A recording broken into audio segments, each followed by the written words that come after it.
আমি নবী সাল্লাল্লাহু আলাইহি ওয়াসাল্লামের সুন্নাত হলো বিয়ে করা। তোমরা যদি বিয়ে না করো তাহলে আমার সুন্নাতের অন্তর্ভুক্ত হলে না, আমি নবীর অন্তর্ভুক্ত নই, আমি নবী তাদেরকে গ্রহণ করতে পারি না।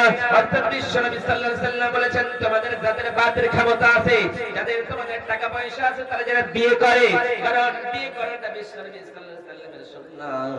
তোমরা যদি বিয়ে করো দুনিয়ার জমিনে, তাহলে বিশ্ব নবীর একটা সুন্নাতকে পালন করলে।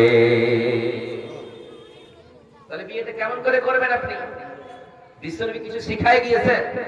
বিশ্বনবী সাল্লাল্লাহু আলাইহি ওয়াসাল্লাম বলেছেন, তুনকাহুল মারআতু লিআরবা ওয়া লিমালিহা ওয়া লিহাসাবিহা ওয়া লিজামালিহা ফাসফার বিযাতিদ দীন ওয়া লিদীনিহা ফাসফার বিযাতিদ দীন। বিশ্বনবী সাল্লাল্লাহু আলাইহি ওয়াসাল্লাম বলে, দুনিয়ার মানুষেরা রে, তোমরা বিয়ে করতে গেলে মহিলাদের ভিতরে চারটা কোয়ালিটি দেখবা, চারটা গুণ দেখবা।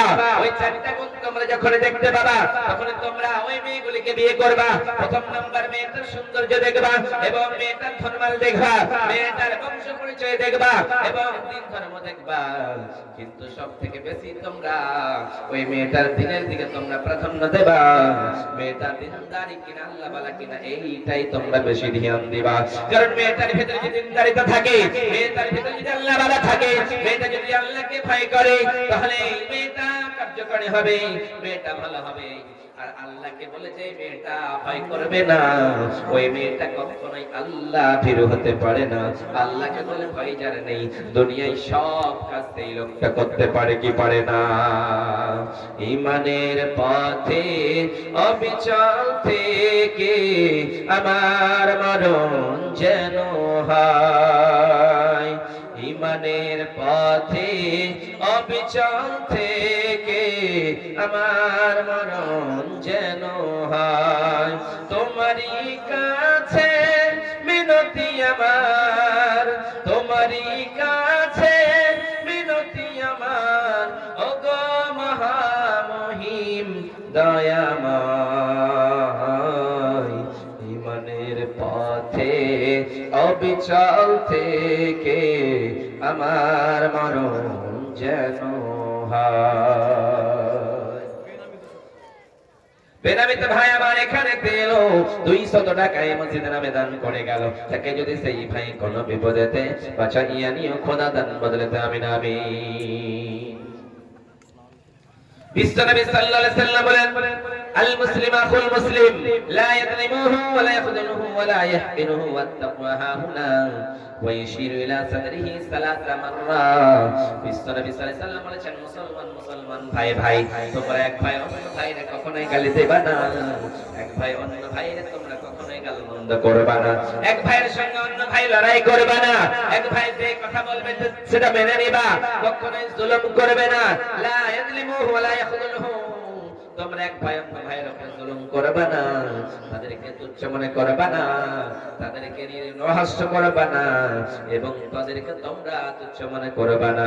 বিশ্বনবী যখন তাকওয়া বুঝালেন, তখন বলেন, আত্তাকওয়া হাহুনা, আত্তাকওয়া হাহুনা, আত্তাকওয়া হাহুনা, তাকওয়া এখানে, তাকওয়া এখানে, তাকওয়া এখানে করে বিশ্বনবী তিনবার বললেন। তাকওয়াটা অন্তরে থাকে, অন্তরে থাকে, অন্তর ছাড়া তাকওয়া কোথাও থাকে না। তাকওয়া এখানে থাকে, তাকওয়া এখানে। আবার বিশ্বনবী সাল্লাল্লাহু আলাইহি ওয়াসাল্লাম বলেন, আলা ওয়া ইন্না ফিল জাসাদি মুযগা ইযা সালাহাত সালাহাল জাসাদু কুল্লুহু ওয়া ইযা ফাসাদাত ফাসাদাল জাসাদু কুল্লুহু আলা ওয়া হিয়াল কলব।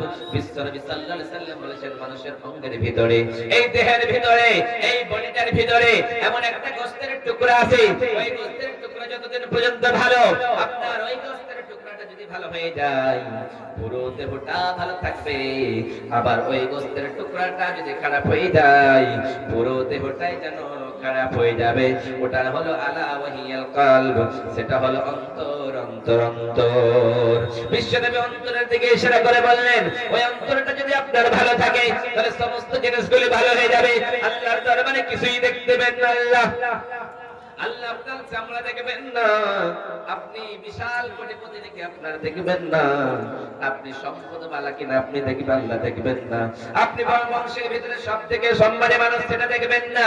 বিশ্বনবী সাল্লাল্লাহু আলাইহি সাল্লাম বলেছেন, ইন্নাল্লাহা লা ইয়ানজুরু ইলা সুওয়ারিকুম ওয়া আমওয়ালিকুম ওয়ালাকিন ইয়ানজুরু ইলা কুলুবিকুম ওয়া আমালিকুম।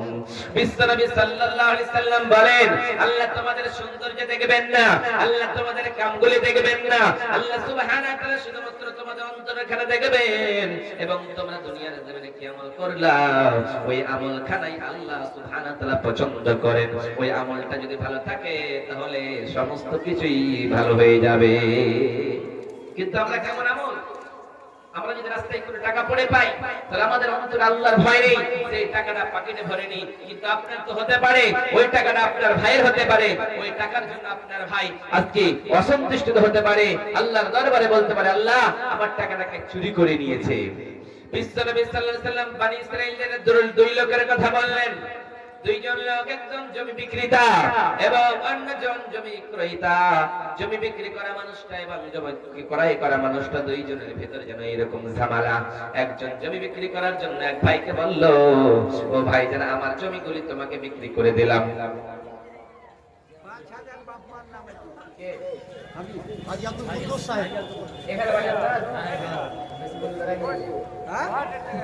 বেশ